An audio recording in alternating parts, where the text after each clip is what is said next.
Thank you, Mr. Chairman.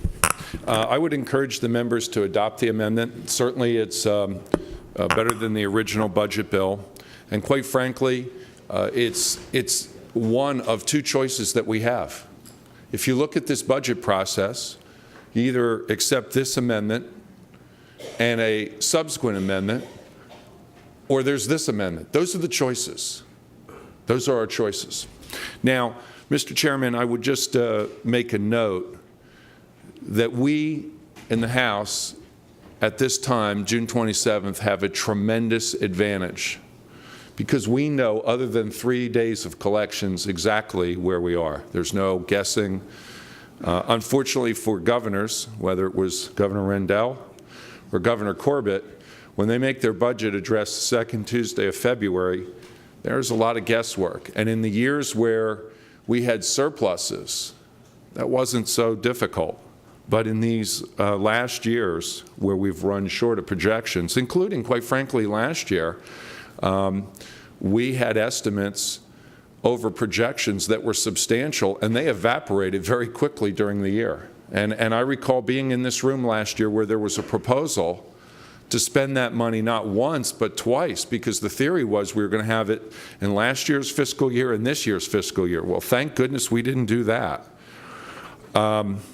So we have a tremendous advantage. In fact, we actually have an advantage in this process of this year over where the Senate was, because the Senate, when they did their budget, didn't have the amount of knowledge we have. And some of the recent news is very good, but I still have concerns, Mr. Chairman. Knowing that we have $500 million, over $500 million in pension increases for next year alone, one could argue that this reserve revenue over projections that we're contemplating is not enough. The economy is still shaky, and we've been forced to make some decisions that many of us don't really want to make. But just like every household in Pennsylvania, who have had to do things that they didn't want to do and make choices between things that they considered critical and necessary, and eliminate those things that are necessary in the hopes that the days to come will restore that. But one of the areas that I wanted to point a special attention to, Mr. Chairman, is the DPW budget.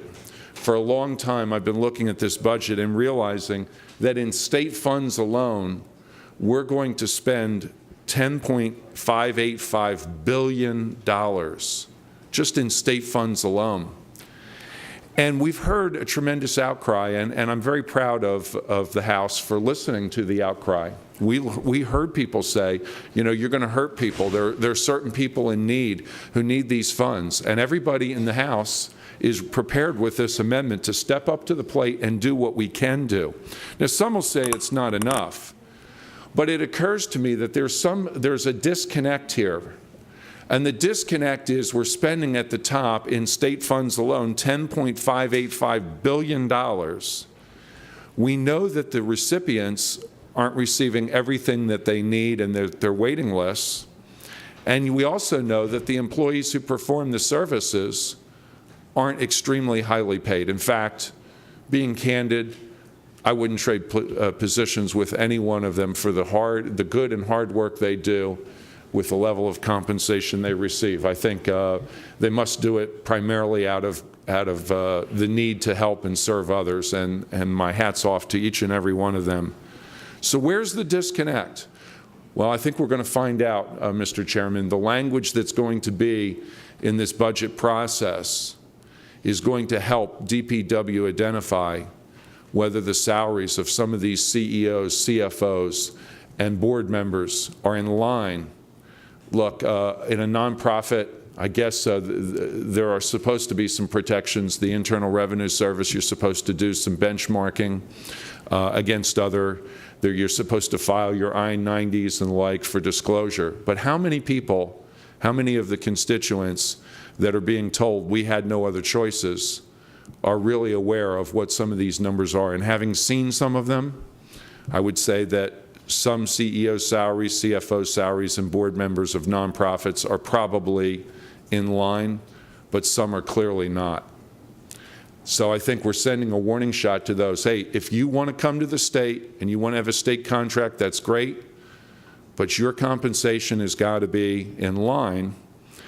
And we have to have some shared pain here. You know, when times go bad, you can't say to your employees, well, I'm sorry, I had to take you from full-time to part-time. I'm sorry, I've got to take away your health care benefits because there's no other choices. Well, let's get some historical data and find out what happened at the top end to see if there were some other choices. Thank you, Mr. Chairman. I urge the members to support the amendment and move this process forward. Thank you.